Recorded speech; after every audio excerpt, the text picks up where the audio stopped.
ล้นทุกอย่างสอบหา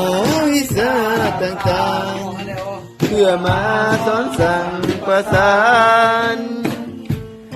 ยามที่สอนเลยของครูต้องสู้ทนไปบอกเคยคิดอยากท้อใจหรือเบื่อหน่ายในชีวิตครูแม่ผู้ใดที่เคยได้ผ่าน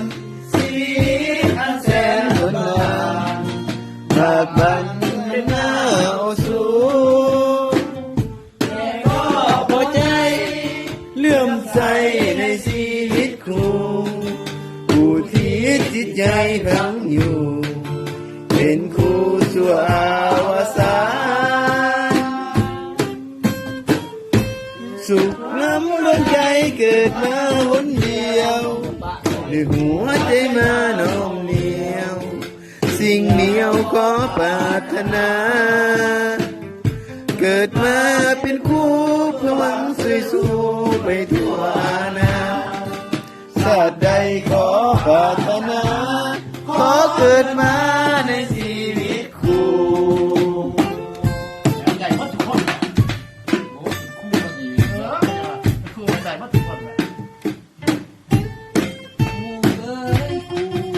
อยากเป็นคู่รอล้อมดวงวิญญาณกำลังต้องการส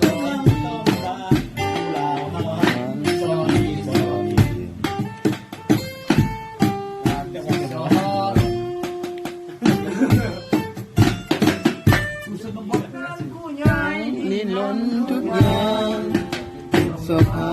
วิชาต่างๆเพื่อมาสอนสั่งประสานเมื่อยามที่สอนอกหักของครูต้องสู้ทนไป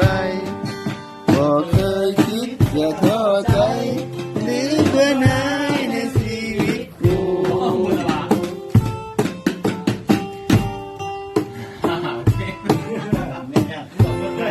เจ้าเลยยังมาเสียงไอ้นะทีนี้นะ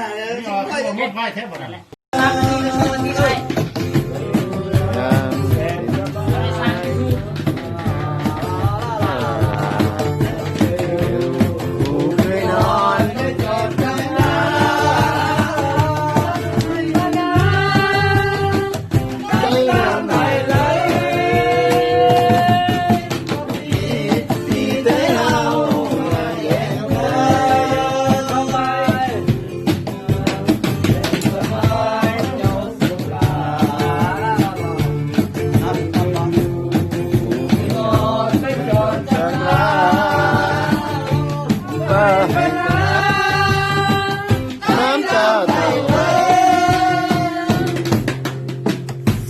ต้องป่าตอนนี้พีคเต็มมันแล้ว